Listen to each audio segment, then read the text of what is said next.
Voici notre épisode 283 que nous enregistrons ce 10 décembre 2020. Comme toujours, il s'agit de la revue de presse web et tech de nos deux chroniqueurs de la semaine.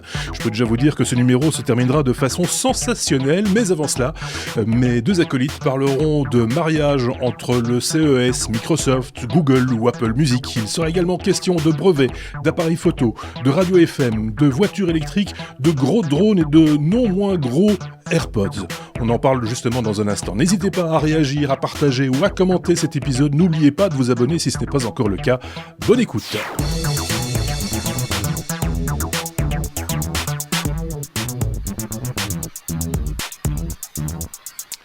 Et évidemment, il y a du monde, comme toujours, il y a du souffle aussi tout d'un coup. J'ai du bruit au fond de la classe, il y a du bruit. Je ne sais pas chez qui, mais c'est pas grave. C'est l'épisode 283, vous êtes évidemment les bienvenus. Voici nos deux acolytes, je vous en parlais il y a un instant. D'un côté, nous avons la Suisse, représentée par Thierry Weber. Bonjour Thierry. De l'autre côté, nous avons Aurélien, qui représente la France, et les couvre-feux, les joyeusetés de l'époque, etc. Bonjour Aurélien. Bonjour. J'ai tout calme tout d'un coup. Avant l'enregistrement, il était tout feu tout flamme, il partait dans tous les sens. Et là, on lance l'enregistrement. Tu joues un double jeu, hein, c'est pas bien. Particulier. Ça a beau faire 2 ans que je fais les technos, il y a toujours le petit stress du début quand même. Oui, et depuis qu'on lui dit qu'on diffuse également en direct sur Twitch, il a encore plus les chocottes. C'est un peu particulier parce que encore plus de pression. Ouais, mais ça ne change rien. On enregistre toujours. On a toujours enregistré dans les conditions du direct, etc. Donc ça ne change absolument rien. Donc on salue ceux qui sont arrivés, qui sont là et qui peuvent discuter déjà entre eux sur le chat et éventuellement nous laisser quelques petits messages. On essaiera de s'en faire l'écho évidemment dans cet épisode. C'est pas une obligation, je le répète. C'est encore mieux si vous me laissez des commentaires ensuite sur notre chaîne YouTube parce que vous le savez, ça titille les algorithmes. C'est comme ça, que voulez-vous. Qu'est-ce que je voulais dire ? Ah oui, merci à ceux qui nous ont justement laissé des commentaires la semaine dernière, comme Stéphane Rodriguez, Sébastien Boireau, Vienne et Madeline, Pierre Laure, Ali Moon, Fav, Éric Bourdin, Arloc Saga, JF Didier, Jean-Philippe Beggs, Mario Romallo, Alban Bruman, Nicolas Saint-Lay, Nikoumouk, Jax ou encore des Siena. Merci à vous d'avoir laissé des commentaires, ceux que j'oublie aussi évidemment, parce qu'il y a tellement moyen aujourd'hui de nous envoyer des commentaires, que ce soit sur notre chaîne YouTube, qui est en général le réceptacle principal de ces commentaires, mais c'est également le cas sur les applications de podcast de manière générale, où on n'a pas toujours le reporting, comme on dit, de ce qui s'y dit, mais également notre site lestechno.be qui peut aussi recevoir des commentaires sous les articles concernant chacun de nos épisodes. Voilà qui est dit. Donc n'hésitez pas, allez-y. Vous pouvez, il n'y a pas de souci. Voilà. Qu'est-ce que je voulais encore dire ? Thierry Weber, lui, il me parlait de bière juste avant qu'on enregistre, parce que, voilà, et j'expliquais que j'allais demander l'asile gastronomique à nos amis. Je suis contraint dans une émission belge à boire de la bière suisse. Non, oui, c'est ça. C'est un con. Alors, je vous dis santé, hein, déjà. Alors, vous pouvez boire avec modération ou sans, si elle est là, c'est comme vous voulez. Oui. Et puis, c'est très volontiers que je t'accueille en Suisse, Marc. Il n'y a pas de souci pour tout. pour la nourriture, la poisson, la neige, le climat. Je pose la question, peut-être qu'Aurélien a la réponse pour la France, mais on verra après. Mais est-ce que vous avez aussi cet engouement pour les microbrasseries en Suisse ? On en a de plus en plus chez nous en Belgique. Alors, des microbrasseries qui sont des initiatives privées, hein, mais de temps en temps aussi qui se font racheter par les grands groupes industriels. Ça, il y en a également, et qui gardent l'étiquette de brasserie, de microbrasserie. Il y en a en Suisse, des indépendants, des petites brasseries. Alors accroche-toi, Marc, puisque la Suisse est le pays qui a le plus de microbrasseries au mètre carré par rapport à la population, puisqu'on est à 1300 microbrasseries pour un peuple de 8 millions d'habitants. Oui. Moi qui pensais, en venant m'installer dans mon petit village, ouvrir une brasserie, ça y est, il y en a une dans le village, donc à 200 mètres de chez moi, il y a une bière super locale, et ça fleurit tous les mois, en tout cas, il y en a une nouvelle qui voit le jour. Il y en a qui ferment aussi, on l'imagine, parce que voilà, il y a un peu tout. Voilà. Chez Aurélien, en France, dans ta région, il y a des brasseries. Oui, il y a eu beaucoup de brasseries qui prennent des. Vous savez qu'en France, on a un passé historique très très lourd, et il y a beaucoup de brasseries qui prennent des saints, des références historiques. Oui. Et je pense qu'il y a eu un engouement il y a 2-3 ans. Il y a eu pas mal ça s'est ouvert pas mal. Il y a 2-3 ans maintenant, ça se calme un peu. Ça se calme un petit peu. Il y a la concurrence de la Belgique qui est insurmontable, et donc du coup on ne s'y frotte pas. On vous laisse volontiers les fromages, et nous on garde la bière. Donc voilà, c'était la partie un petit peu gastronomique de cet épisode, de ce podcast, parce que là on va quand même parler un petit peu technologie, si vous le voulez bien, on entame notre abécédaire. La lettre A comme AirPod Max, c'est l'annonce de cette semaine, si je dis pas de bêtises, Thierry. Ça coûte encore plus cher, puisque c'est Max, donc c'est encore plus cher. C'est encore plus gros, c'est encore plus beau. Ils n'ont pas osé mettre Pro, par contre. Ça, je suis content quand même. Ah, mais attends, ça va venir. Ça, c'est que la première version. Les Max Pro. Et voilà, non, mais ça aurait dû s'appeler AirPod Max de blé, parce que c'est juste pas possible. Ouais, je vais pas faire long sur cette news qui date effectivement de cette semaine, ça y est. Alors il y a 2 news en une. Apple nous prend pour des billes parce qu'ils font maintenant des casques que tu mets sur les oreilles et pas dans les oreilles, hein, comme les AirPods. Et puis ça coûte un max de blé. Et puis la deuxième news qui va avec, c'est déjà sold out avant même qu'il soit sorti. 549 boules, hein, pour vous faire une petite idée. Donc, poser un demi-millier de francs pour des écouteurs qui ressemblent méchamment à ceux de chez Parrot, hein, pour la petite histoire, pour ceux qui connaissent. Il y a un peu de similitude, le truc en métal, l'arrondi rectangulaire, enfin le rectangulaire un peu arrondi. Après, pour les specs techniques de son et tout, je suis même pas allé voir parce que c'est sûr et certain que je vais pas les acheter. Je préfère les autres modèles que j'ai. Et puis là, ben voilà, juste avant Noël.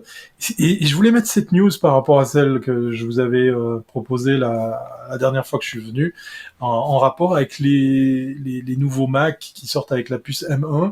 D'un côté, il y a des bêtes de course, mais qui sont encensées partout. Hein. Je suis ça très attentivement, que ce soit le Mac Mini ou les MacBook Air. Partout, ils sont encensés. Mm-hmm. Et tout le monde est épaté du prix, parce qu'il y a même un bon test qui s'est amusé à comparer le Mac Pro, hein, la fameuse râpe à gruyère, versus un Mac Mini avec ses 16 petits gigas de RAM. Ça fait mal, ça fait très très mal. Et côté porte-monnaie, c'est étonnant. Et puis là, du coup, il y a cet AirPod qui sort. Mais c'est pour ça. Qui est juste... En fait, ils vont payer les Macs avec des écouteurs. Il y a un truc à rajouter. Mais donc, j'ai pas travaillé la news, mais ça veut dire qu'ils vont marcher sur les plates-bandes de Beats et de... Oui, Beats, je pense. Mais ça leur appartient, non ? Oui, ça leur appartient maintenant. Ah oui, c'est la maison. Ouais. Et donc, ce modèle, il ressemble beaucoup au Parrot. Je sais pas, alors s'il y a peut-être quelque chose, un rapprochement ou un truc comme ça.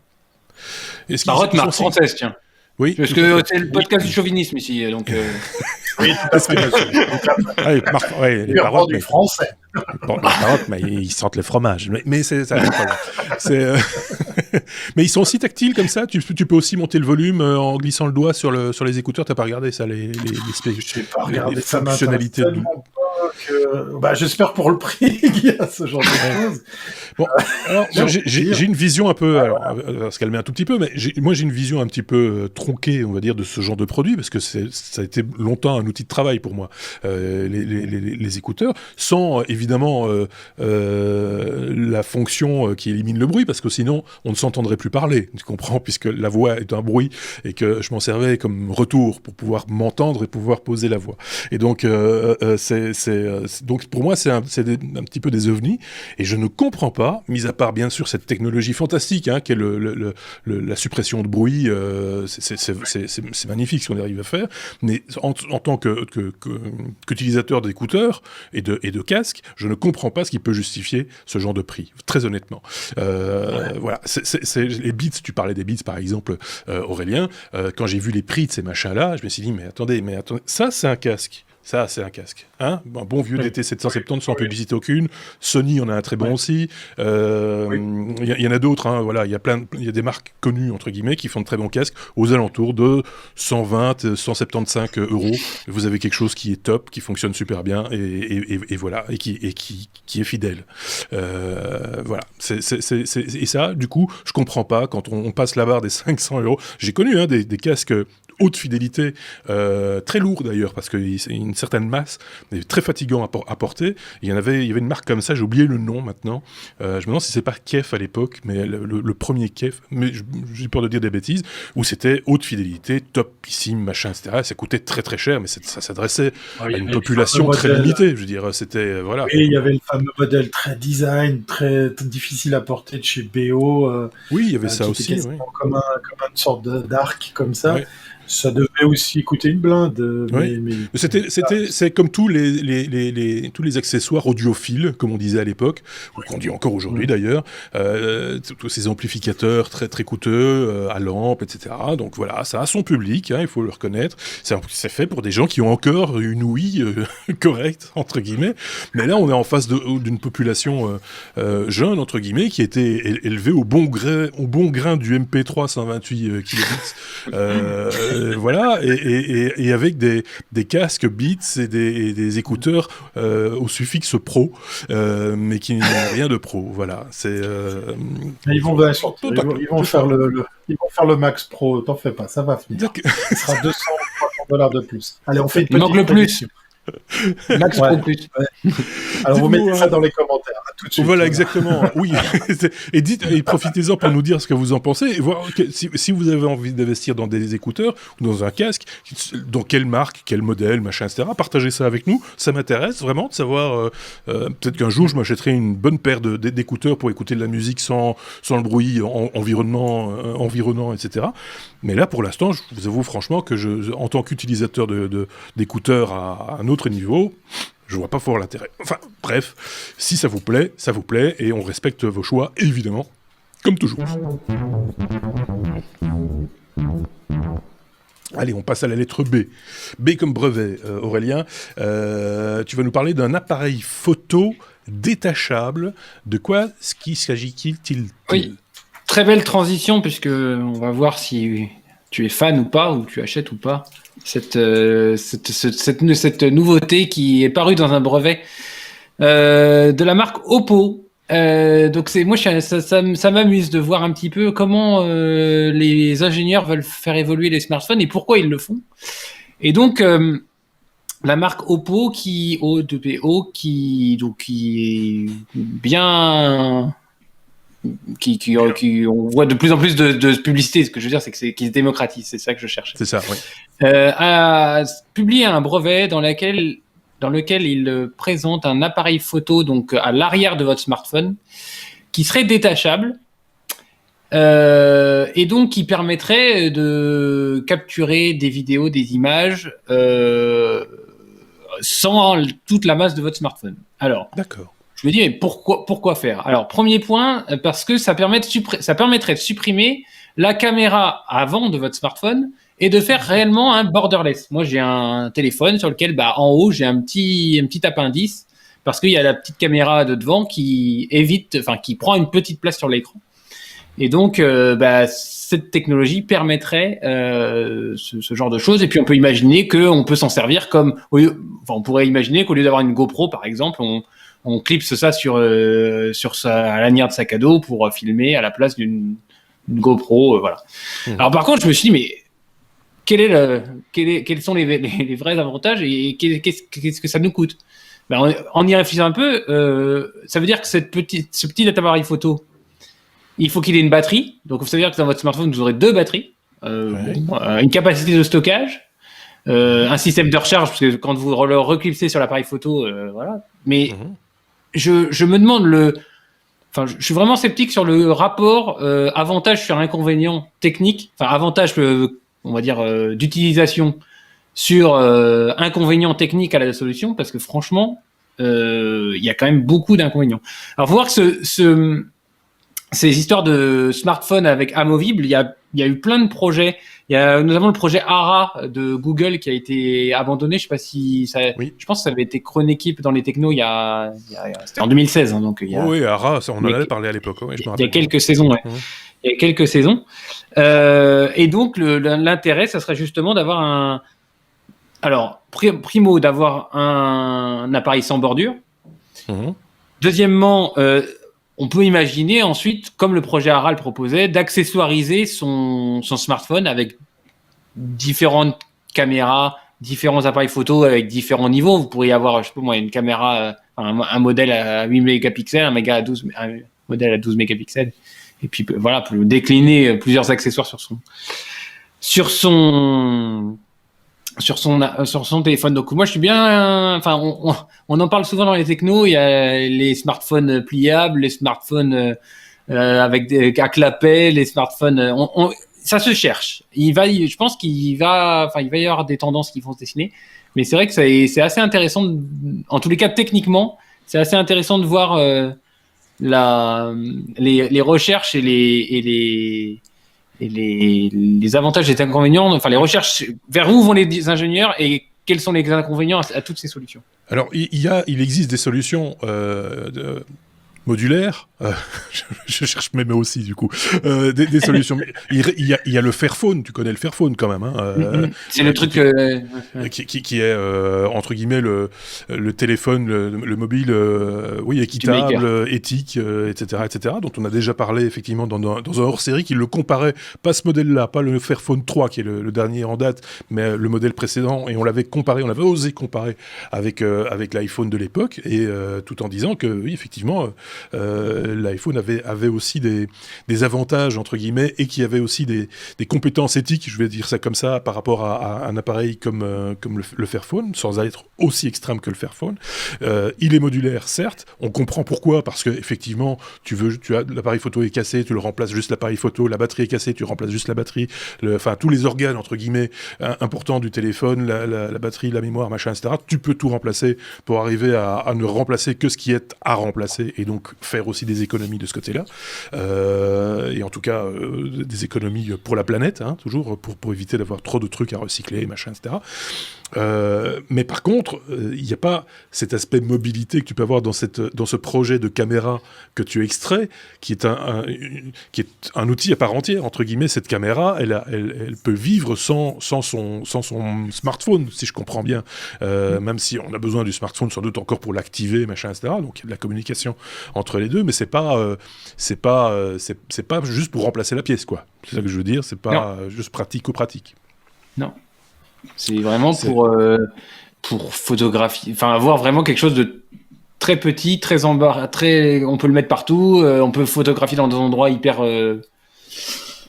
pointus. Parce que des petites caméras, Thierry, je dis pas de bêtises, moi j'en ai déjà vu sur des sites, je ne citerai pas, mais des petites caméras Wi-Fi dont on peut voir l'image sur son smartphone à distance, Wi-Fi ou Bluetooth, même peut-être, je n'ose pas dire de bêtises, mais bon voilà, ça existe, on est arrivé à miniaturiser ces machins-là de manière assez drastique, et donc ce serait pas étonnant du tout d'avoir, ce brevet, demain si ça sort, je serais pas totalement étonné, je trouverais ça super chouette, mais je ne serais pas du tout étonné. Par contre, il y a moyen de faire de vilaines blagues avec ce genre d'outils. Ah oui. Alors, ils te vendent d'ailleurs le petit scotch double face pour planquer ton appareil où tu veux. À la version aimantée, si jamais, voilà, le velcro, ou la. Oui, ça donne des idées, c'est clair. Oui, c'est ça, quoi. J'ai peur que les gens le prouvent. Et puis, pour remplacer la caméra frontale, enfin la caméra de face pour les calls, je me vois mal tenir les deux trucs en même temps. Enfin, je sais pas. Est-ce que c'est pas une fausse bonne idée? Je regarde encore le bidule, enfin là c'est le brevet, hein, les fameux dessins de brevet avec les petites flèches, les numéros, etc. Ça dit pas grand chose, ça nous permet de se projeter un tout petit peu, mais sans plus. À voir. S'ils le produisent réellement, il faudra voir le coût aussi de ce bidule-là, hein, parce que c'est un gadget qui peut quand même, s'il est de qualité, monter dans les coûts. Ça discute un peu dans le chat, Thierry, je sais pas, je voyais ça à l'instant, par rapport justement au sujet précédent, mais on peut y revenir 10 secondes. Oui, je vais remercier deux internautes qui nous donnent des petites précisions sur les AirPods Max que je vais jamais acheter, puisqu'en fait, par rapport à ta question de savoir comment régler le volume, c'est une molette, un peu comme l'Apple Watch qui est proposé. Et puis, un autre utilisateur, Eric B12N, très facile à prononcer, lui dit qu'il va attendre de voir les essais des spécialistes, genre notre ami Pepe Garcia, avant de considérer l'achat Ce à quoi je lui ai posé la question, même à ce prix, j'ai pas encore la réponse. Oui, c'est ça. Et par ailleurs, moi, je suis toujours étonné de ces youtubeurs ou même podcasteurs qui proposent des tests sur des appareils qui sont pas encore sortis et ont manifestement encore toute leur indépendance. Je dis ça, je dis rien. Ouais, c'est vrai. Voilà, on peut se poser la question. Hein. Bon, en toute honnêteté, très clairement. Tout à fait. On peut passer à la suite. Il y a des privates là. Non, c'est parce que c'est une émission joyeuse, messieurs. Oui, c'est ça. Et puis on n'est pas né d'hier non plus. Non plus. Ça, on le disait en off. On n'est pas né d'hier. Mais on n'en pense pas moins. Voilà. C'est ça. Et encore, quand on entend ce qu'on entend. Et encore. Oui, hein, on est content de penser ce qu'on pense. On est très content de penser ce qu'on pense, effectivement. Merci en tout cas à tous ceux qui réagissent sur le chat, sur Twitch, et ceux qui nous laissent des commentaires pour l'instant, quand on sera sur YouTube. Merci à vous, évidemment. Je parle en différé. Tu vois, je me projette. Parce que ceux qui posent des commentaires sur YouTube maintenant, c'est pas sur la bonne vidéo. Oui, mais ça dépend du maintenant. C'est parce que t'es pas sur le même maintenant que le maintenant des gens qui nous regardent sur YouTube. Oui, c'est vrai. La théorie de la relativité. Bah oui. Le maintenant de la personne qui nous regarde sur YouTube, c'est peut-être dimanche 13h14. Exactement. Chers auditeurs, nous venons de perdre Marc et Aurélien. Ils sont partis dans l'espace-temps. D'ailleurs, c'est eux qui ont écrit le scénario de ce fameux film-là, dont j'ai oublié Retour vers le futur. On va faire Retour vers le futur 4. Non, le monsieur qui parle avec les vibrations dans la montre au travers de la bibliothèque parce qu'il voit, ça vous dit rien ça? Une série les suisse. Robots là. Non, mais non. Je ne sais pas. Je suis sûr que dans la Rome ils vont trouver. Et je suis si vous trouvez la série, vous l'écrivez dans les commentaires. C'est une série? Non, c'est un film. C'est un film. Bon, si vous trouvez le film dont parle Thierry, n'hésitez pas à le mettre en commentaire. Dimanche à 13h14, enfin non, maintenant 15 parce qu'il y a une minute qui vient de passer, ou sur le chat sur Twitch, n'hésitez pas en tout cas, ça nous fait super plaisir. On est à la lettre C, on avance dans ce quand le CES se marie avec Microsoft, Thierry, qu'est-ce que c'est que cette histoire? On sait que le CES, t'es un peu orphelin toi du CES, tu y allais chaque année avec une délégation helvétique, et donc là cette année-ci on en a déjà parlé longuement, ce sera pas possible en tout cas en physique, mais qu'est-ce qui va se passer alors? Il va se passer que déjà, je l'ai répété, je vous le redis, ça se tiendra exclusivement en ligne. Ça, il n'y a pas de nouveauté par rapport à ça. La nouveauté, elle tient du fait que ils ont aussi un petit peu décalé les dates parce qu'ils se sont dit tant qu'à faire, vu qu'on n'a pas besoin de louer des espaces, des machins, des trucs, on peut se permettre d'un petit peu switcher notre agenda. Mais surtout l'annonce a été faite là il y a quelques jours. Le CES se marie avec Microsoft pour proposer l'expérience utilisateur des internautes qui, comme moi, allaient à Las Vegas, se promèneront dans le CES depuis leur ordinateur respectif avec les outils de Microsoft. Microsoft qui s'est fendu d'une petite vidéo où on a un monsieur qui est spécialiste des events. Alors je vous invite, on va cliquer sur la vidéo, à regarder comment ce monsieur est bien habillé. Donc il colle vraiment, ils sont fous, c'est des punks chez Microsoft. Pour ceux qui n'ont pas l'image, pour les gens qui nous écoutent en podcast, rappelez-vous de la série Le Prisonnier. Vous savez, le numéro 6, machin, etc. Je suis un homme libre, Marc. Voilà. Lui, c'est numéro 2. Alors, il nous explique qu'il est lui aussi très très fier, comme le dit Shapiro dans plusieurs tweets et autres communications électroniques, que CES, Microsoft font plus qu'un pour pouvoir vous proposer une expérience digne d'un truc nouveau, épatant, génial, etc. Le monsieur très bien habillé est aussi dans un très joli studio, donc ça laisse présager aussi des jolis moyens de prise de vue, mais on vous met quand même pas mal de vignettes façon Zoom ou autre Skype pour vous dire comment ça va se passer. Et puis, le dernier pointage que j'ai fait pour cette émission, pour savoir combien il y avait de stands, par contre, qui se présentaient au CES virtuel, on est à peine 800 quand j'ai regardé. Le chiffre évolue un petit peu, mais c'est pas la grosse folie que qu'on pourrait comparer avec le CES en présentiel, où là on parle de milliers de stands. Donc on va leur laisser un peu de temps, mais on est quand même méchamment à mi-décembre. Je suis un peu inquiet pour deux choses. Eh bien, pour le nombre d'exposants, et puis je suis inquiet pour l'expérience qu'on va nous proposer. Bien évidemment, on va pas remplacer le présentiel, ça sera pas possible de vivre la même chose. Mais moi, l'Eureka Park, ce coin que j'adore, hein, je vous casse les pieds chaque année, ce coin où on va rencontrer des startups, des nouvelles technologies et tout ça, ben c'est quand même vachement bien. Moi qui adore les outils électroniques, c'est quand même vachement bien de s'y balader physiquement.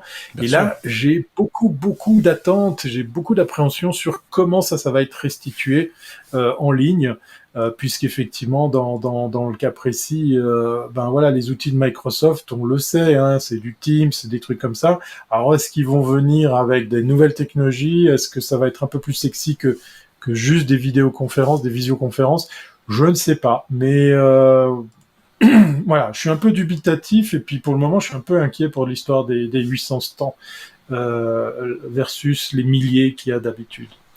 C'est pas évident, hein, les événements qui sont comme ça, principalement présentiels, hein, de communauté, de contact, de réseautage et autres, de se réinventer, même si le terme commence vraiment à m'agacer là pour le coup, hein, mais il n'y a pas d'autre mot en même temps, c'est difficile d'en inventer des nouveaux.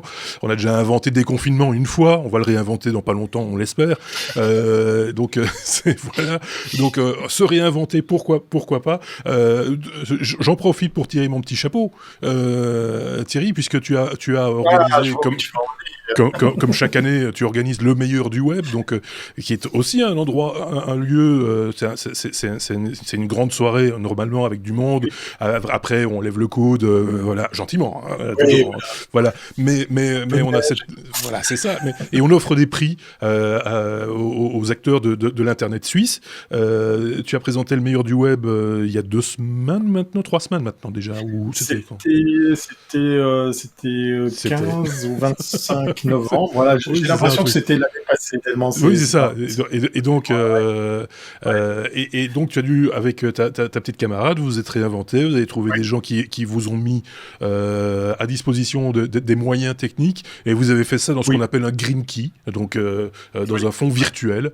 Et je dois dire que pour l'avoir regardé moi en direct, en tout cas une partie, ça rendait vraiment bien. Et on sentait l'ambiance parce que il y avait l'intervention des gagnants à chaque fois qui rentraient dans l'image et qui pouvaient partager avec l'auditoire leur satisfaction d'avoir gagné un prix. Et on sentait que on en rajoutait un petit peu parce qu'il fallait, c'est un peu comme au théâtre, hein, il faut porter la voix, il faut porter, et là c'est un peu la même chose. Et donc c'était voilà mon petit coup de chapeau pour le coup, parce que c'était un challenge, et je pense que vous l'avez relevé sans difficulté. Enfin, sans doute avec plein de difficultés, mais on l'a pas vu. Oui, ça s'est pas vu. Et puis à propos de voir, restez connectés, puisque dès la semaine prochaine, on va proposer le replay de tout ça, puisque effectivement, voilà. C'est ce que je cherchais. Voilà. Oui, je voyais dans l'écran les petits clics. Donc patientez. Semaine prochaine, on vous proposera cette soirée en replay avec des jolis chapitres et ce genre de choses. Et puis effectivement, on n'est pas peu fiers, parce qu'on a beaucoup de retours d'agences qui nous disent « Mais pourquoi vous garderiez pas ce modèle pour tous les autres événements à venir ?» Et moi, j'étais persuadé que faire ça en live, c'était en attendant. Et puis on a, je pense, été attendu sur un truc qui pouvait ressembler à un Zoom ou un truc comme ça. Et puis les gens ont été épatés, étonnés de voir que c'était une vraie soirée, une vraie interaction, un vrai décor. C'était juste ce qu'il fallait. VMix, voilà. C'est aussi la technologie VMix qui était derrière.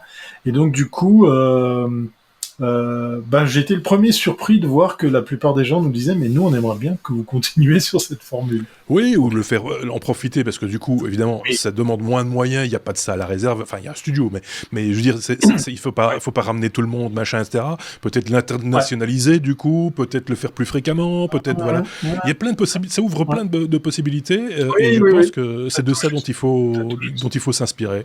Donc, on souhaite le meilleur aussi pour le CES et pour tous les événements que vous organisez chez vous, peut-être, et on croise les doigts pour que ça, la sauce prenne, et là, je pense qu'elle a pris, pour que la sauce prenne et qu'il en reste quelque chose derrière. C'est une expérience à garantir. Je relève maintenant, juste pour ceux qui ont l'image, vous avez vu ce petit fond coloré rouge ocre que je vous ai mis?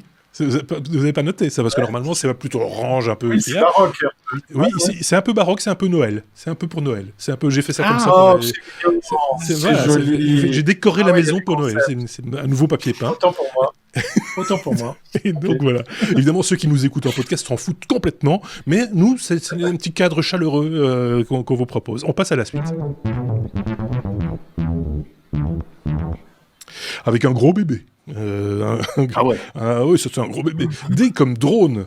Donc on a bien fait A, B, C, D. Vous n'êtes pas couchés, les amis. D comme drone, le plus gros drone du monde. Ça me rappelle cette bête blague. Qu'est-ce qui est jaune et qui pèse 35 kilos? Un canari, mais une belle bête. Et donc... Mais c'est drôle. C'est con, mais c'est bête. C'est très, très, très bête. Donc il s'agit d'un gros drone, Aurélien. Oui, alors c'est hyper intéressant parce que vous verrez l'image, je vais essayer de la décrire, ça ressemble vraiment à un petit avion, avec un fuselage, des ailes, ça fait 24 mètres de long, 18 mètres d'envergure, 5 mètres de haut et ça pèse 25 tonnes. Quand même. Donc, ça sert à quoi? Alors, ça sert à mettre des satellites en orbite. C'est une petite start-up, enfin une petite, j'en sais rien, c'est une start-up qui s'appelle Aevum. Enfin, une petite start-up qui fait des gros drones. Ouais, c'est ça. Donc, c'est une start-up Aevum qui donc a mis au point j'appelle ça un drone. Ils disent un drone, mais franchement, ça ressemble vraiment à un avion sans pilote, qui est capable de mettre des satellites en orbite basse.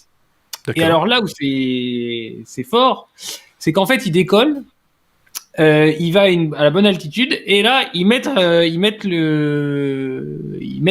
feu et ils peuvent envoyer une charge utile, un petit satellite de 100 kg en orbite basse. Et pourquoi ils se servent de ça? Eh ben c'est hyper, on va dire, financé par l'armée américaine et c'est à des fins militaires. Et donc ils se vantent en fait de pouvoir détecter des satellites ennemis, des ennemis, et en 3 heures en fait, à partir du moment où l'armée américaine leur dit go, vous mettez un satellite ou vous lancez une fusée, en 3 heures ils sont capables de monter la fusée, faire décoller l'avion et hop, tout est et la mettre en orbite. Et donc en fait le patron de la start-up met en avant le fait que on a 2 choses. Le fait que c'est hyper rapide et ils ont vraiment simplifié toutes les procédures de mise sur orbite de satellites en orbite basse. C'est plus du tout comme tous les satellites, on en a parlé la dernière fois, de Starlink là, où il faut mettre à feu. Enfin, c'est le lancement d'une fusée normale. Là, c'est beaucoup plus simple. Et donc ça permet de développer, de déployer tous ces satellites qu'on veut mettre en orbite basse, de les déployer de manière hyper rapidement et de manière à peu près partout dans le monde. Hein, il faut une petite piste d'1 kilomètre de long pour faire décoller le truc.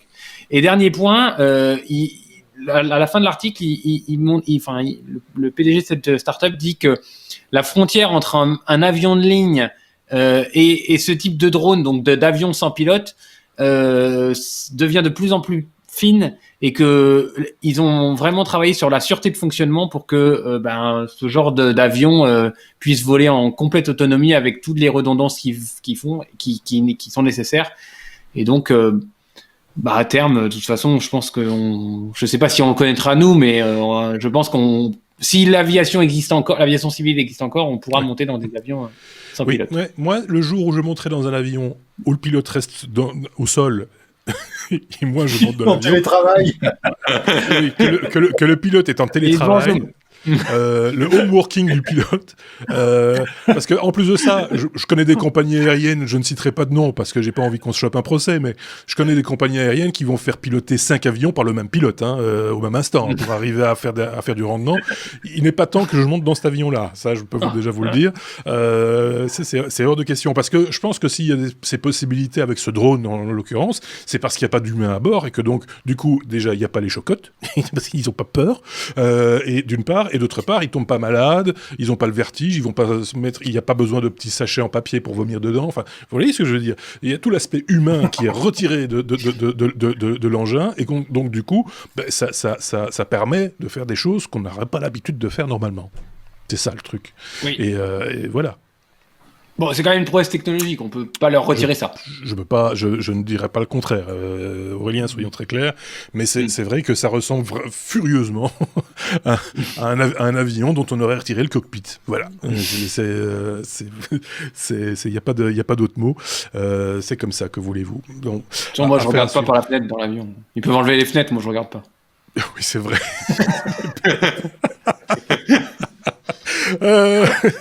Effectivement, parce que ça c'est une vraie question. Je pense que la question s'était posée, je pense, dans un bureau d'études pour Boeing ou pour Airbus, je ne sais plus, où il était question de savoir est-ce qu'on ferait pas un avion avec un profil assez particulier et qui du coup n'aurait pas de fenêtre. Eh bien, il fallait trouver quelque chose parce que ça a induit chez l'être humain une inquiétude qui est de voilà, j'ai besoin de regarder à l'extérieur, j'ai besoin de savoir ce qui se passe à l'extérieur, ou sinon je me fais des films. et donc voilà, donc il faut des fenêtres. Je sais pas ce qu'en pense Thierry quand il prend l'avion, est-ce qu'il regarde par la fenêtre? Ça me fait penser à la boîte du chat de Schrödinger. Oui, c'est un peu ça. Est-ce que je vole ou pas? Il vole. Je n'ai pas senti le décollage. Oh là, peut-être qu'on a atterri. Suis-je vraiment dans un avion? Non, j'ai rien à dire sur le drone qui fait des milliers de tonnes pour transporter 100 kilos. Oui, non, 25, des milliers. Ils exagèrent toujours, les filles. Mais c'est vrai que dans l'US Air Force a toujours eu cette envie, ce désir d'occuper le ciel en permanence. On l'a vu avec les B-52 pendant la guerre froide, où il y avait toujours des avions en vol en permanence, 7 jours sur 7, il y avait toujours un avion qui était, et il y avait un circuit et machin, au cas où. Au cas où il faut balancer. Il fait une transition. Regardez la transition. Où il faut balancer une bombe sur la tronche de quelqu'un. On va encore remonter le temps. Plus. Parce qu'on est capable. On est capable. La lettre E comme Enigma. C'est nouveau. T'as vu la transition, Thierry? C'était terrible. Ouais, je vois ça. Non, c'est finaux. En plus, je l'avais eu parce que c'est excellent. Bravo. Non, moi, je dis c'est du travail bien ciselé. Voilà, c'est ça. C'est de la dentelle. C'est de la dentelle de Bruges. Ah ben non, mais tout est dans le travail du chroniqueur. Hein. Et l'animateur aussi, un peu. Enigma, allez, on est sérieux, on avance parce qu'on fait beaucoup de bruit du coup. Le chiffrement de bout en bout, qui date pas d'hier, en l'occurrence avec Enigma, puisque ça date de 1945. Et si tu en parles, Sébastien, c'est à la faveur d'une news qui est tombée cette semaine. Oui, Aurélien, ça aurait été aussi, mais c'est pas grave. J'ai dit quoi? J'ai dit Adrien? Sébastien, non, mais c'est pas grave. J'ai dit Sébastien. Oui. Bon, écoute, il n'y a pas de souci, Marcel.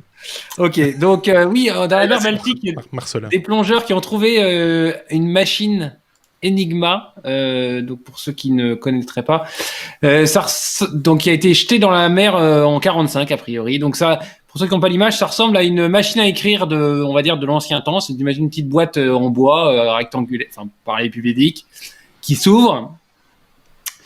Et donc c'est une machine électromécanique, puisque portable, qui servait au chiffrement et déchiffrement des messages pendant la guerre. Alors pour la décrire, en fait, vous imaginez une machine à écrire sur laquelle il y a des sortes de petits pistons avec des lettres, comme un clavier. Comme une machine à écrire. Et juste au-dessus, vous avez les mêmes lettres et qui peuvent s'allumer. En fait, vous avez une lampe derrière chaque autre lettre. Et j'étais surpris, il y avait une batterie quand même à cette époque-là. Ça devait quand même pas être. Il y avait de l'électricité. Ouais. Oui. Non, une batterie, par contre, c'est pas très très commun. Et donc, on a un système de rotor, 3 roues dentées qu'on vient positionner avec un certain code et qui nous permet de décoder des messages avec 150 millions de possibilités. C'est-à-dire que bon, c'est relativement infaillible. Et donc, vous tapez le message sur le clavier à piston et les lettres auxquelles correspondent après décodage s'allument sur le clavier du dessus. Vous avez une vidéo dans le lien que je vous ai posté. Vous avez une vidéo qui explique très bien la chose. À mon avis, c'est une reconstitution, mais ça explique très bien la chose. Et si vous êtes intéressé, je vous conseille vraiment de la regarder. C'était vraiment, enfin, c'est magnifique de voir que ce qui aujourd'hui est fait par des microprocesseurs à des vitesses folles, tout ça pouvait être fait mécaniquement et avec c'est de l'horlogerie, hein, c'est de la mécanique assez fine et de l'horlogerie. Et donc, voilà, je trouve très bien qu'on ait pu remettre au goût du jour ce genre de machine et savoir que voilà, le chiffrement de bout en bout, le cryptage et le chiffrement de bout en bout, c'est pas d'hier. On en a retrouvé quelques-unes, hein, des machines, pas beaucoup, parce qu'effectivement, à la fin de la guerre, quand ça a tourné court pour les nazis, ils s'en sont vite débarrassés, parce que c'était quand même un moyen de communication sur lequel ils comptaient quand même encore un petit peu, au cas où il y aurait un petit retour, tu vois, au cas où ils auraient pu remettre une petite louche, ce qui n'était pas le cas, effectivement, et tant mieux, et donc ils se sont débarrassés de leurs machines, ce qui était essentiellement utilisé par les U-boats, hein, les sous-marins allemands dans le conflit, et qui a permis comme ça de couler une quantité invraisemblable de bateaux, jusqu'à ce que Alan Turing trouve le moyen de décoder la machine Enigma, mais ça on l'a appris que bien plus tard, et donc avec d'autres moyens aussi électromécaniques assez impressionnants. Donc voilà, c'est ce qui a permis aussi, enfin qui permet à n'importe qui aujourd'hui de dire qu'aucun code n'est incontournable, soyons très très clairs, mais ce qui est quand même assez particulier, c'est de retomber comme ça de manière un peu impromptue sur une de ces machines. Ça remonte encore, on en retrouve encore, on peut encore en retrouver au fruit du hasard, et ça rappelle chaque fois, voilà, que l'être humain, autant peut-il être génial, il peut être aussi génial dans ce qu'il y a de plus laid, et là c'est le parfait exemple en fait de ce que je disais. Je sais pas si Thierry avait un truc à rajouter là-dessus, éventuellement. Oui, ça me fait penser au Pushkin, qui est en fait un personnage robotique mécanique, fabriqué ici en Suisse, comme d'autres personnages, par un fou de mécanique. L'objet en question est capable d'écrire des poèmes avec des milliers, voire des millions de variantes. Donc mécaniquement, tu lui donnes une plume, un bout de papier, et il te compose le sujet, le verbe, la conclusion, etc. Et le Pushkin, cet automate, aurait été, il en a fabriqué un ou deux, parce que c'est genre des années de travail pour le réaliser. Il y aurait, paraît-il, une célèbre personnalité de la Silicon Valley qui en aurait acheté une. On laisse sous-entendre qu'à l'époque, c'était peut-être Steve Jobs qui s'en était payé une.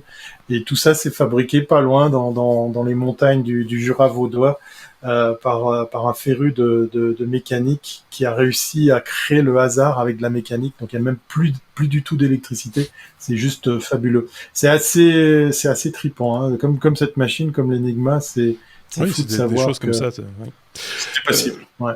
Allez, on salue Bibouille45 qui nous a rejoint, qui demande si on est en direct, et effectivement, je viens de confirmer que c'est effectivement en direct. Parce qu'à un moment donné, tu dis, tu t'as beau répondre dans le chat, oui, c'est en direct, effectivement. Ouais, mais vous parlez, vous tapez à la machine en même temps. Qu'est-ce que c'est que cette histoire ? On passe à la suite. On a sauté la lettre F. On a envie. Et on est directement arrivé à la lettre G qui, souvent dans nos podcasts, tombe sur Google. Google Home qui accueille Apple Music. Voilà, maintenant tout le monde s'entend avec tout le monde, manifestement. Donc, oui. Voilà, donc ça n'étonne plus personne, mais tu vas nous en dire plus.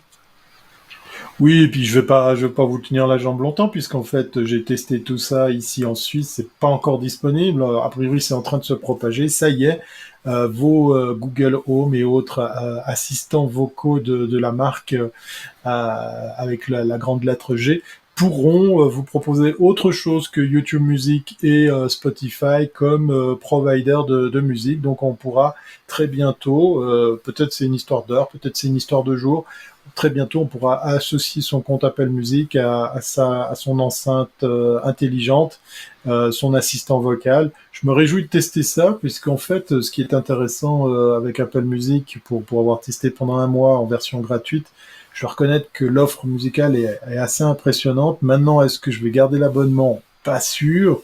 Je suis d'ailleurs, à la suite de cette news, je me suis amusé à plus utiliser Spotify, mais YouTube Music, puisqu'on peut aussi l'utiliser gratuitement sur les Google Home. Et puis, c'est moyennement intéressant parce qu'en fait, là où je savais pas comment ils faisaient pour Spotify, eh bien, pour YouTube Music, il y a de la pub. Et étonnamment, quand on écoute la radio, enfin, quand on écoute de la musique sur Spotify, sur sa Google Home, et on passe pas par la case pub. Et ça, je sais pas à quoi ça tient, hein. Si vous avez la réponse dans la chatroom, allez-y. Donc, j'attends de voir avec impatience qu'est-ce qu'il en sera de Apple Music. Bon, effectivement, on va dire que c'est bientôt Noël, c'est la fin de l'année, c'est le début des bonnes résolutions. Donc, Google et Apple se serrent la main. Pourquoi pas? Voilà. Pour en dire deux mots, quand je demande à mon Google Home mini que je veux écouter la radio, il me met ça systématiquement sur... quand c'est du live, il me met ça systématiquement sur TuneIn. Et il y a de la pub. Oui. Il y a du pré-roll en pub devant. Voilà. Voilà. Tant que c'est comme ça, ça va. Mais bon, je sais que certains, entre guillemets, certains éditeurs de contenu n'apprécient pas trop le fait qu'il y ait de la publicité devant leur contenu sans qu'ils soient eux-mêmes rétribués. Voilà, ça c'est tout un débat, évidemment, et on reviendra peut-être pas dessus, quoique on peut en dire deux mots. Juste faire une toute petite parenthèse, puisqu'on n'en a pas parlé la semaine passée, mais YouTube, ou la semaine d'avant même, YouTube a annoncé qu'ils allaient de toute façon monétiser, donc mettre de la publicité sur le contenu qui n'entre pas dans le deal commercial de YouTube. C'est-à-dire que quand vous ouvrez une chaîne YouTube, vous avez tellement peu d'abonnés que pendant un certain temps, jusqu'à ce que vous ayez atteint un certain plancher, je sais plus combien d'abonnés ça représente ou combien d'heures de stream ça représente, de vidéos ça représente. Quoi qu'il en soit, tant que vous êtes en dessous de la barre, il n'y a pas de publicité et vous ne touchez pas de pépettes sur vos vidéos. Et là, YouTube, Google a décidé de mettre de la publicité d'office aussi sur ces contenus-là et ils se gardent le pognon. En gros. Ça fait quelques semaines en France. Oui, ça fait je dis une semaine ou deux parce qu'on n'en a pas parlé, mais j'en parle maintenant. Donc voilà. Et je crois que c'est 1000 le chiffre d'abonnés qu'il faut pour... Ouais, un truc dans ce genre-là. Ouais. À un moment donné, ils avaient augmenté ce chiffre. Je me rappelle, c'était 500, ils l'ont fait passer à 1000 à l'époque. Et donc, voilà, aujourd'hui, celui qui a une chaîne YouTube qui a moins de 1000 abonnés, il y aura de la publicité sur son contenu et il ne sera pas rétribué pour cette publicité. Voilà, c'est comme ça. Qu'est-ce que vous voulez? En même temps, ça rappelle aussi qu'on est chez quelqu'un et pas chez nous, et que c'est pas un service public, et que c'est pas un service gratuit. Je serai YouTube, je ferais peut-être pareil. Non, mais voilà, ça peut énerver parce qu'effectivement, quand tu crées du contenu, tu as envie de le partager, etc., que d'autres se prennent du pognon sur ta création, sur ton boulot, c'est ralent. Ça nous arrive à nous aussi, podcasteurs, des applications, n'hésite pas à mettre de la publicité devant nos épisodes. D'ailleurs, si vous avez entendu de la publicité, je parle pas de YouTube pour le coup, mais de podcast, si sur une application de podcast, vous avez entendu de la publicité avant, pendant ou après, sachez-le, on ne touche pas un bal de ça, vous vous faites exploiter les oreilles, et nous, on n'y gagne rien. Donc, changez d'application, j'ai envie de dire à ce moment-là. Mais ça arrive. Il y en a qui le font, il y a des applications qui le font, qui font du pognon avec notre contenu, et voilà. En même temps, si on veut être écouté, il faut être un peu partout aussi. C'est tout l'antagonisme qu'il y a par rapport à ce type de diffusion. On peut passer à la suite. Il y a peut-être une transition aussi à faire avec ce sujet. Mais j'allais te le dire. Comment c'est bien fait, hein, comment c'est bien fait. On va parler radio, la lettre R comme radio. Alors fais attention à ce que tu dis, Aurélien, pour le coup. J'ai pas regardé. Dis pas de bêtises. La fin de la FM, point d'interrogation, c'est le titre que tu as choisi. Choisis tes mots. Oui, je sais que je marche sur les œufs et les plates-bandes de Marc, là. Je marche sur des œufs et les plates-bandes de Marc. En même temps, n'aie pas peur. Non, mais c'est nos amis d'Apple. Et pas le contraire. C'est ce que j'aurais pas. Non. Oui. Je pense à ça. Désolé les gars. Non, mais si à chaque fois que je viens, il y a un fou rire, ça va pas. Hein. Moi, je l'émissionne. Hein. La fois dernière, avec ces chiens, là. Oui, ça va aller. Ah, vas-y. Lance-toi. Donc, c'est nos amis d'Apple qu'on aime bien. Vous savez qu'ils vendent des casques pas chers. Oui, voilà. Ah, c'est eux. Ils ont un brevet. Alors, ils viennent de sortir un brevet qui s'appelle Radio Station Provider Management Systems and Methods. Amen. Et qui vise justement à mettre de l'ordre dans la bande FM, monsieur Marc. C'est-à-dire que, selon Apple, l'expérience utilisateur de quelqu'un qui voudrait écouter du broadcast, donc de la diffusion en live, est perturbée par le fait qu'il peut entendre deux fois la même, à deux fréquences différentes, la même radio parce qu'il est sur deux émetteurs, potentiellement sur deux émetteurs, dans une zone, il y a deux émetteurs. Sur le net, il y a beaucoup de contenu en broadcast qui ne l'intéresse pas du tout. Moi, je suis français, une radio locale du Mexique, il y a peu de chances que je l'écoute. Sauf si tu as passé tes vacances dans le village en question et que tu as envie de retrouver un petit peu cet esprit. Voilà, c'est possible. Hein. Donc en fait, Apple veut mettre au point un système qui permette de filtrer et de proposer à l'utilisateur une meilleure expérience utilisateur en filtrant toutes les sources de broadcast. Ça va donc de la radio sur Internet à toutes les sources de contenu en live, y compris ce qui provient de la bande hertzienne. D'accord. Alors, c'est assez curieux comme annonce parce que aujourd'hui, il n'y a pas beaucoup de devices Apple qui ont de quoi recevoir des ondes radio. Ah, il n'y en a même pas. Si, monsieur. L'iPod, je ne sais pas combien, la vieille iPod. Oui, c'est vrai. Oui, et alors, il y a un collègue qui me disait au bureau que sur Android, il y a nativement une radio. Oui. J'ai vérifié, c'est vrai. Oui, c'est vrai. Ouais. Je vérifie mes sources, moi, je viens pas. T'as raison, Tu travailles tes sujets, c'est bien. Oui. Je me rappelle de l'histoire parce que ce qui faisait antenne à l'époque sur les iPods, c'était le fil du casque. Exactement, et c'est la même chose sur les... Ouais, c'est exactement. Voilà. C'était bien trouvé d'ailleurs, bien trouvé ça. Technologiquement bien trouvé. Ouais. Donc c'est intéressant, et puis du coup il y a aussi tous les systèmes Apple qui se trouvent dans les voitures, qui peuvent à la fois capter les ondes hertziennes et forcément il y a une connexion à Internet. Donc en fait ils vont vous proposer un annuaire dans lequel vous aurez uniquement une sélection, ils vont enlever les doublons, ils vont sélectionner en fonction de l'endroit où vous vous trouvez et vous proposer un contenu qui vous sera le plus agréable, audible, en tous les cas qui vous concernera le plus. Je comprends pas bien l'utilité. Moi aussi. J'ai beaucoup de mal à comprendre l'utilité de la démarche. Ouais. Mais voilà. Alors, ça fait très longtemps que je n'ai pas été dans l'environnement Apple, mais je me souviens que tout ce qui était broadcast, tu as une liste longue comme le bras et en fait, il faut passer forcément par la recherche. Donc, si tu parles de streaming, de radio FM ou AM, qui par ailleurs ont également un canal en streaming, c'est vrai qu'il y a des radios qui ont plusieurs streams différents, mais avec des thématiques différentes aussi. Par exemple, tu prends Nostalgie, que ce soit en France ou en Belgique, par exemple, ils ont ce qu'on appelle un bouquet de thématiques, de web radio, avec, tu as un Nostalgie romantique, un Nostalgie rock'n'roll, un Nostalgie années 80, tu vois, des trucs... Et à peu près toutes les radios musicales ont développé cette compétence, je dirais ça comme ça, c'est de l'occupation de terrain, hein, c'est juste question de dire, nous on l'a fait, quoi. Et comme ça, on peut avoir quelques auditeurs en plus sur Internet. Voilà, mais c'est pas des doublons en tant que tels. Tu vois ce que je veux dire?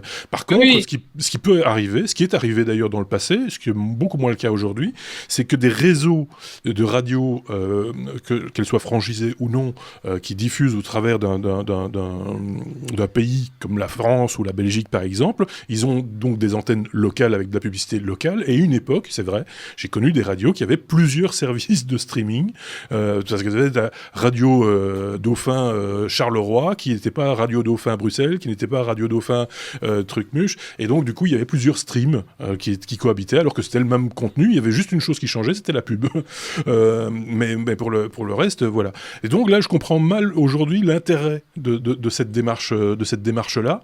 Alors peut-être que dans certains pays ou les États-Unis par exemple, ça peut peut-être se justifier. C'est ça. Oui, c'est ça, c'est par rapport au territoire américain que ça aura peut-être un sens. Parce qu'avant on l'a cité, hein, tu mets TuneIn, puis tu enfonces même le DAB, parce qu'en fait, tu as ta connexion, tu écoutes les radios du monde entier, une très bonne écoute, le truc bufferise assez bien, youp boum, et fini terminé. Puis c'est drôle ton titre, parce que tu as marqué le fin de la FM, Aurélien. Sache qu'ici, en Suisse, le service public songe et va probablement arrêter d'émettre en FM. Donc c'est encore c'est une étape de plus qui va prouver que les États-Unis, pour le coup, vont être à la ramasse, puisque nous, on va laisser tomber ces bandes de fréquences parce qu'il y a le DAB, mais parce qu'il y a aussi les gens qui écoutent maintenant au travers du stream. Oui. Bah, c'est surtout le DAB. Encore une fois, je pense que c'est pas une super bonne idée, ou alors ça cache autre chose, un autre projet, une autre finalité, on ne sait pas, c'est possible aussi. Mais donc voilà, moi ça me fait toujours un petit peu rire quand on dit la fin de la FM aussi. Alors le titre, on t'excuse évidemment Aurélien, parce que je pense que c'est pas ça qui est derrière cette news, mais en même temps c'est un peu putaclic, ça va amener du bon peut-être. Ouais, non mais ce que je veux dire par là, c'est moi, je vois vraiment ça comme la YouTubeisation du contenu en stream audio. Tu vois, c'est-à-dire de recenser tout ça. Mettre de ce que tu vas... Ouais. Ouais. Peut-être. Ouais, peut-être. Ouais, comme ils l'ont fait pour les podcasts. C'est vrai que l'annuaire de podcasts de chez Apple est un des plus impressionnants et il pourrait venir se frotter à des tune-in et d'autres pour recenser un max d'émetteurs de radio, de producteurs de contenu radiophonique. Et pour te proposer, tout comme le fait YouTube sur les vidéos. Faire des propositions, peut-être. En fonction de l'endroit où tu te trouves, te faire la proposition la plus fine, la plus... C'est comme ça que l'article est tourné. C'est ok. Localisation et user experience pour trouver ce que tu vas écouter. D'accord. Ouais, éventuellement, oui, pourquoi pas. Alors quand on dit la fin de la FM, je fais juste cette parenthèse-là, si tu veux bien. Mais la FM, c'est un mode de diffusion, comme la M, comme voilà. Quand on dit la fin de la FM, et qu'on cite certains pays en exemple, on oublie la densité de population de ces pays et la distance qu'il y a entre deux auditeurs d'une seule radio, par exemple. Et effectivement, dans certains pays, quand on ferme la FM, ça coupe les gens de l'information et le DAB n'y changera rien. Et donc dans ces pays-là, bien souvent, il y a des pétitions qui circulent pour qu'on remette la FM en route pour avoir des radios locales et pour avoir de nouveau de la communication et du sens humain quelque part dans la communication, et pas un canal unique DAB qui est distribué partout de manière uniforme. Voilà. Il faut faire un petit peu attention quand on coupe une technologie. Il faut voir ce qu'on coupe avec. Surtout quand c'est quelque chose d'aussi vieux, entre guillemets, qui est tellement installé, c'est ça aussi qu'il faut voir, puisqu'il permet aujourd'hui de faire évoluer le DAB, la pénétration du DAB, c'est la voiture. Hein. Il y a finalement très peu de gens qui achètent des postes DAB pour la maison. Hein. Voilà. Ouais. Sauf erreur, Marc, tu me corriges, mais comme ça, du coup, je peux faire un lien dans le passé, puisque ce serait peut-être l'apanage de nos amis allemands pendant la Seconde Guerre mondiale qui auraient inventé la FM. Je sais pas. Je ne sais pas. Allez, tout sur Wikipédia pour voir si j'ai raison. Oui, c'est ça. On utiliserait une. Voilà. Non, mais c'est une technique. Joker, je t'ai pas né. Mais c'est clair que je m'intéresse pas beaucoup. On va passer à autre. On va continuer. Par contre, je ne suis pas convaincu que les États-Unis soient très avancés. Alors, je ne suis pas beaucoup ce qui se passe aux États-Unis, mais je ne suis pas sûr qu'ils soient très avancés sur ce qui est du DAB, du numérique terrestre, etc. En radio. Là, c'est un vrai enjeu. La FM, comme tu dis, les histoires de distance, de densité. La radio, et en plus, c'est un média super puissant. On l'a vu avec les élections, avec certaines stars de la radio, certains animateurs. Là, je pense qu'ils sont pas prêts d'enterrer la FM pour longtemps. Et même la M, je pense, est encore fort utilisée dans certains États, parce que la M permet d'avoir une propagation plus éloignée, de diffuser plus largement, avec une qualité de son moindre, certes, mais pour ce qui est de la parole, par exemple, c'est tout à fait écoutable. Et donc la M a encore, je pense, de beaux jours devant elle dans certaines contrées. Chez nous, on ferme les émetteurs les uns après les autres, longues ondes courtes, etc. Ils sont tous en train d'être fermés, parce que c'est très énergivore aussi. Il faut le reconnaître, ce sont des émetteurs qui bouffent beaucoup d'électricité. Bref, on a fait une grosse parenthèse radio, donc on va passer à la suite. Pour parler de solaire. S comme solaire, c'est là que je l'ai mis ce sujet-là, Thierry. Quand t'as plus besoin de charger ta voiture électrique, donc et qu'on est à la lettre S solaire, on imagine aisément qu'il s'agit de voitures solaires. Ben oui, voilà. La news est traitée. On peut passer au sujet suivant. Merci, à la semaine prochaine. Alors, c'est une petite news sympatoche parce que, effectivement, la maison qui est derrière l'Aptera, eh bien, en fait, avait déjà fait parler d'elle avec un véhicule qui ressemblait à celui que vous avez à l'image si vous vous êtes jeté sur YouTube, pour relever le défi de proposer un véhicule qui allait consommer que quelques gouttes de carburant et remettre ça, mais cette fois-ci avec une voiture électrique et qui a une carrosserie assez similaire au proto qu'ils avaient fait. Alors, vous jetez pas tout de suite sur le bon de commande et sur le site de e-commerce pour l'acheter. Elle est pas encore là. Il y a même pas de proto, mais on vous vend l'idée que, la surface, la taille de la voiture, le poids de celle-ci feront que, avec la carrosserie dont elle est faite, eh bien, vous n'aurez pas besoin, quand vous rentrez, de la brancher sur votre prise pour la recharger. Donc, en gros, eh bien, elle roulera tout le temps, pour autant qu'il fasse jour et puis qu'il fasse beau, et qu'elle se rechargera toute seule, puisqu'effectivement, la carrosserie, c'est un immense panneau solaire. D'accord. Avec le design discutable, mais assez sympathique. On aurait presque l'impression de revoir le grand écran de la série 3 de chez Tesla. Et sur les images que vous pouvez voir, vous verrez même la carrosserie dessinée avec les emplacements précis des différents panneaux solaires. Et c'est assez marrant parce qu'il n'y a pas de proto, mais par contre, on vous la propose déjà dans plusieurs intérieurs, coloris et autres accessoires. Donc, on est très fort dans le marketing de cette voiture, qui, je dois dire, m'intéresse assez parce que le fait de pas avoir à se brancher, là, c'est le début de la liberté. Mais, parce qu'il y a un mais, je pense que les enjeux autour de la voiture électrique sont tellement énormes. On l'a vu, Tesla fait parler d'elle avec son usine à Berlin, côté Est en plus. C'est un gros signal qui vient foutre un petit peu le bordel auprès des Samsung et autres LG qui sont aussi déjà présents en Europe pour dire, nous aussi, on va contrôler le solaire. Et puis en fait, ce qui se passe avec Tesla va arriver avec d'autres, de l'extraction des minerais jusqu'à la fabrication des batteries en passant par l'assemblage des voitures. On va se retrouver avec des constructeurs qui contrôleront de bout en bout tout ça.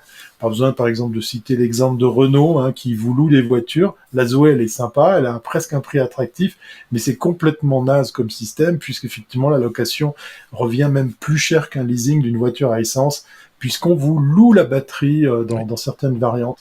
Donc, je ne sais pas si le projet de l'Aptera ira jusqu'au bout. Moi, j'ai envie d'y croire, mais c'est pas sûr que ça aille plus loin que cette idée annoncée là il y a peu de temps, de vous sortir de la contrainte de vous brancher pour recharger votre véhicule. Il y a de l'intention en tout cas, c'est ça qui est bien, il y a des intentions, et ça on avait déjà parlé à l'époque avec Stuff, je vous ramène au hors-série consacré aux voitures électriques, sur notre chaîne YouTube, ils sont encore disponibles, on avait déjà parlé de ce genre de possibilités, de voitures 100% solaires, où effectivement l'ensemble de la carrosserie est recouverte de cellules photovoltaïques, il y a de l'envie. Alors tu disais, pour peu qu'il fasse jour et qu'il y ait du soleil, je suis désolé de le dire, mais toutes les photos qu'ils ont montrées, c'est de nuit.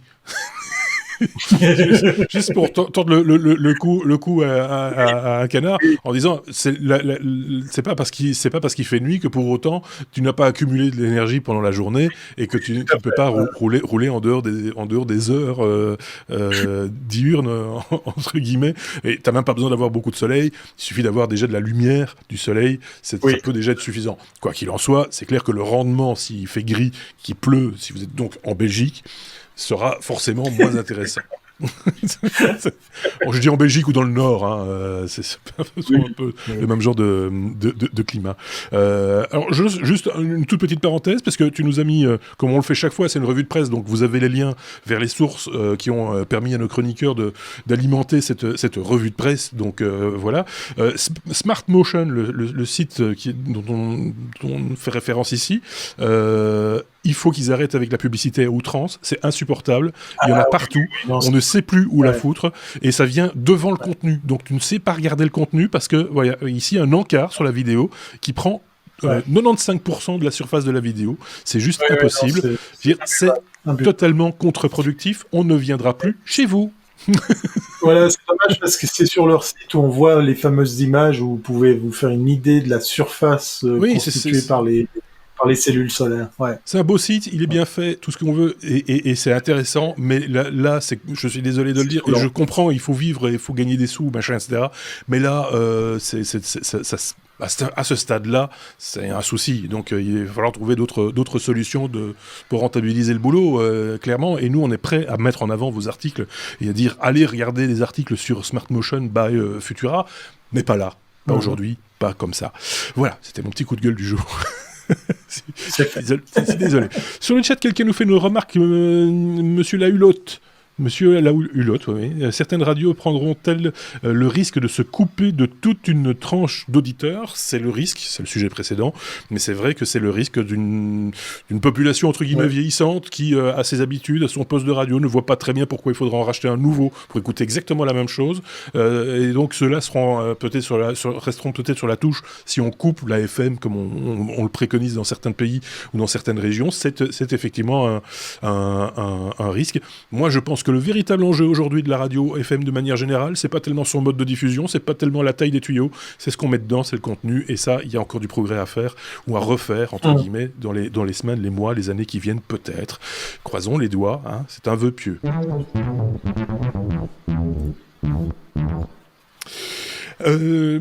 Tiens, la lettre W comme oui mais non, parce que oui mais non. Parce que c'est la fin. C'est souvent comme ça que s'achève un épisode des Technos.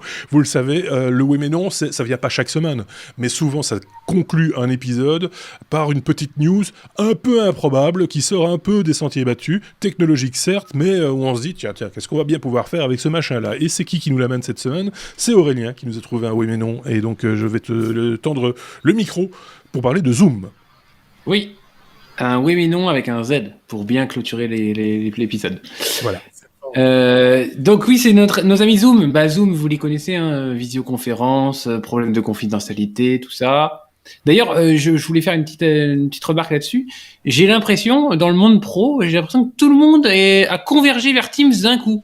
Les gens, on a beaucoup parlé de... Souvenez-vous, du confinement, on a beaucoup parlé de Jitsi, de Zoom, de... Skype évidemment, et puis je sais pas, tous les gens avec qui professionnellement ils sont tous migrés vers Teams. Pour quelle raison je sais pas. Si vous savez. Écoute, je pense que les entreprises qui avaient l'intention de se choisir une plateforme collaborative ont un petit peu accéléré le mouvement et ont déployé des solutions et ont fait des choix. Et certains ont fait le choix de Teams, certains ont fait d'autres choix comme Slack par exemple, qui est maintenant racheté par Salesforce. Donc voilà, et Salesforce aussi est très prisé. Donc je pense que tout ce qui se passe actuellement est un petit peu si c'est un frein pour pas mal de choses, c'est aussi un accélérateur pour d'autres, et je pense que c'est un petit peu le coup de booster qu'il fallait pour déployer Teams dans certaines entreprises. C'est un avis tout personnel, mais je pense que ça doit pas être loin de la vérité. Ok, donc Zoom, c'est... Oui, Thierry. Il y a peut-être aussi, Aurélien, la question de la sécurité. Je crois que Zoom a été de plus en plus par les boîtes moyennes et grandes pointé du doigt. Moi, je me suis retrouvé avec des clients qui doivent organiser des webinaires doublés d'un live pour un petit peu créer de l'interaction. Et Zoom est persona non grata, donc de plus en plus de boîtes. Parce les gros groupes internationaux l'ont banni. Exactement. Bon, on va pas les plaindre. À cause, je te coupe encore 2 secondes, à cause justement du manque de transparence de Zoom à un moment donné voilà, et c'est vrai que c'était un petit peu tordu, les explications ne tenaient pas bien la route, et ça s'est un peu arrangé, semble-t-il, mais ça reste quand même pas un outil professionnel, voilà, c'est pas de là qu'on va discuter de choses importantes en tout cas, parce que voilà, c'est pas super confidentiel a priori. Et quand le mal est fait de toute façon sur ce temps. Enfin, je vais pas les plaindre parce que leurs revenus ont quadruplé les 2 derniers trimestres et Pourquoi on n'a pas acheté l'action aussi? Non, bah ouais. En tous les cas, c'est le patron de Zoom qui a fait un petit communiqué cette semaine qui m'a laissé vraiment pantois parce que. Pantois. En fait, il essaye de voir comment Zoom pourrait évoluer dans les années à venir avec de plus en plus de gens en télétravail, des gens en hybride qui seraient une partie de la semaine au bureau, une partie de la semaine en télétravail. Et il imagine que Zoom va nous permettre, dans les visioconférences, d'avoir des sensations physiques. Mmh. Alors, ça m'a un peu laissé pantois. Alors, il donne 2 exemples. Le premier, c'est que si, par exemple, dans la réunion à laquelle vous participez, vous sentez, enfin, il y a des tasses de café sur le bureau, bah, vous aurez chez vous une petite odeur de café. Alors, est-ce que ça veut dire qu'ils vont développer du hardware? J'en sais rien, mais ça m'a amusé. Et encore mieux, il paraît qu'on pourra se serrer la main vraiment avec je ne sais quel moyen. Mais en tous les cas, on va avoir des visios beaucoup plus live avec beaucoup plus d'interactions et y compris des interactions physiques. Alors c'est un peu comme la caméra détachable, vous imaginez ce que vous voulez. mais oui, mais là ça va beaucoup plus loin encore. Oui, voilà, c'est très mal tourné. Je pense à des trucs qui existent déjà en plus. Ouais, moi, je pense qu'il y a des partenariats possibles avec certains sites comme Pornhub par exemple. Je pense qu'ils vont être très très intéressés par ce genre d'expérience. Je veux dire, où les clients deviennent fournisseurs par la même occasion. Voilà. Le problème de contenu, on n'a pas de problème. Donc voilà. Il en parlait que de l'odeur du café. Hein. Oui, c'est ça. Mais en plus, moi, je me rappelle très très bien d'une époque où certains fantasmaient sur le fait, disons les mots comme ils sont, hein, se faire l'amour à distance entre guillemets, et de partager quelques plaisirs à distance. Et certains avaient imaginé effectivement des interfaces, on va appeler ça comme ça, hein, techniquement, des devices qui se branchaient sur l'ordinateur d'une manière ou d'une autre et qui permettaient de communiquer certaines sensations à distance. Question de se faire des papouilles. Ils existent toujours. Hein. L'année passée, au CES, enfin en janvier dernier, j'ai recensé pas moins de 5 stands dédiés aux objets connectés, aux sextoys connectés. Il y en avait pour tous les goûts, et dont justement des choses... Alors du coup, il n'y a plus besoin de l'ordinateur. Une app mobile suffisait pour l'homme comme pour la femme. Non, ça marche très très bien, jusqu'à poser la question de savoir mais où sont stockées les données parce qu'il faut un serveur entre deux. C'était assez amusant de se retrouver à poser ces questions-là. Donc ils existent. Mais je pense que oui, alors Zoom qui se lance là-dedans, j'ai envie de croire qu'il y a peut-être quelque chose à faire. Maintenant, comme le dit Aurélien, est-ce qu'ils vont développer des devices, des machins, des trucs? Je sais pas jusqu'où ça doit aller pour proposer une telle expérience. Ouais, parce qu'il y avait déjà cette possibilité de générer des odeurs, par exemple. Alors moi, j'avais fait une parodie il y a très longtemps à la radio. J'avais fait une parodie de ça. C'était à la fin des années 90, où j'avais appelé l'objet, je l'avais appelé le Commodore, et donc référence à Commodore, machin, etc. Et le Commodore te permettait, quand tu passais le pointeur de la souris sur une photo d'un citron, par exemple, d'avoir une odeur de citron, sur un Labrador, d'avoir une odeur de chien mouillé, enfin des trucs comme ça. Et à mon grand étonnement, il y a des gens qui ont fait ça. Donc, il y a moyen de générer des odeurs de manière artificielle, à distance, avec une application et un appareil qui génère la fragrance désirée. Donc, aujourd'hui, j'ose plus faire de parodie. C'est le risque. J'ai une pensée émue pour ceux qui assistent à une réunion après avoir mangé du cassoulet. Voilà. C'est ça. Donc voilà, parce que là, du coup, s'il y a les odeurs, s'il y a ce genre d'éléments extérieurs dans les visioconférences, on perd tout l'intérêt des visioconférences, en fait. Est-ce que tu ne sens plus ton collègue, par exemple, t'es content de ne plus le sentir. Quel est l'intérêt c'est des choses comme ça. Donc voilà, c'était donc le oui mais non de cette semaine. Si ça vous a plu, n'hésitez pas à mettre des pouces sur YouTube, comme toujours, des étoiles sur les applications de podcast, c'est bien vu aussi, parce que ça permet effectivement de faire remonter les épisodes ou même le podcast lui-même dans les vues, et donc de mieux se faire connaître et d'avoir de plus en plus d'auditeurs. C'est comme ça que vous êtes arrivés chez nous, c'est grâce à ce que les précédents ont fait, donc faites-le aussi, partagez, c'est ça aussi, c'est le plaisir de partager un podcast, quel qu'il soit, le nôtre, d'autres aussi d'ailleurs. N'hésitez pas à le faire quand quelque chose vous plaît, faites-le savoir aux autres. C'est fait de petits riens comme ça la vie, il faut en profiter. Qu'est-ce que je voulais encore rajouter ? Merci à ceux qui nous ont suivis j'allais dire en visioconférence. C'est vrai qu'ils étaient tellement nombreux qu'on pourrait faire un zoom. Sans l'odeur. mais sans les odeurs, s'il vous plaît. Oui. Merci en tout cas à vous d'avoir commenté pour certains en direct cet épisode. Merci à Thierry, merci à Aurélien. Je ne sais pas si on se reverra encore cette année. On se reverra encore, mais cette année, je ne sais pas. On va essayer en tout cas de se faire quelque chose, de préparer quelque chose pour nos auditeurs d'ici la fin de l'année. C'est pas évident, parce que on est déjà le 10 décembre, ça passe un petit peu vite. Et on a plein de trucs à faire, c'est dingue. Pour l'instant, on a vraiment le nez dans le guidon, comme on dit. Merci en tout cas à tous les deux, et on se dit à très bientôt. Du coup, est-ce que j'ai pas un truc à rajouter ? Si vous voulez faire un petit commentaire rigolo, qu'est-ce qu'ils pourraient mettre comme commentaire rigolo pour ceux qui sont arrivés jusqu'au bout, qui ont regardé le choix de l'odeur de votre rêve. Pour voilà. Terminer la rubrique de notre ami Aurélien, quelle odeur ou quelle interaction souhaiteriez-vous avoir dans le Zoom qu'on vous promet ?